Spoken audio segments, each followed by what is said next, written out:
বাবাকে আনতে বলতে কেমন মায়া লাগে। খেতে চাইছিস? আমি তোকে আমার জমানো টাকা দিয়ে তিল গুড় কিনে এনে বড়া ভেজে খাওয়াবো।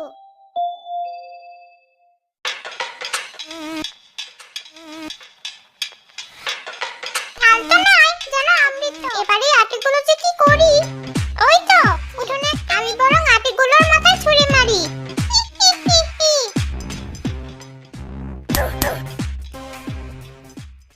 মরে গেলাম। কি হলো? এভাবে চিৎকার করছিস কেন? কে যেন তালের আটিগুলো আমার মাথায় ছুঁড়ে মারলো। আরে তাই তো, কিন্তু আটিগুলো কোথা থেকে এলো? মা, কে যেন উপর থেকে আটিগুলো আমার মাথায় ছুঁড়ে মেরেছে। উপরে কি আছে যে তোকে আটি ছুঁড়ে মারবে? ভিতরে চল।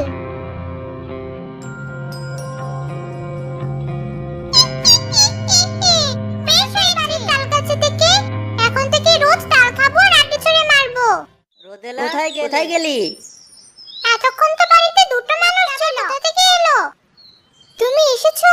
ভিতরে এসো, আমি ততক্ষণে সে কি, এত বেলা হয়ে গেল, রান্না হয়নি? তোমার মেয়েটার মাথায় কোত্থেকে যেন তালের আটি এসে পড়েছে। এত ব্যথা পেয়েছে যে ওকে নিয়ে তুমি যাও, আমি মাছগুলো ভেজে তোমাকে ভাত বেড়ে দিচ্ছি। মাছ? কতদিন মাছ খাইনি, তাড়া পড়ে গেছে। যাক, আজ মাছ ভাজা খাওয়া যাবে। রান্নাঘরের বাইরে গিয়ে দাঁড়িয়ে থাকি, বউটা শুনলেই মাছ মাছগুলো ভাজা হয়ে গেছে, বাসনগুলো বাইরে থেকে নিয়ে আসি, তারপর সবাইকে খেতে দিই।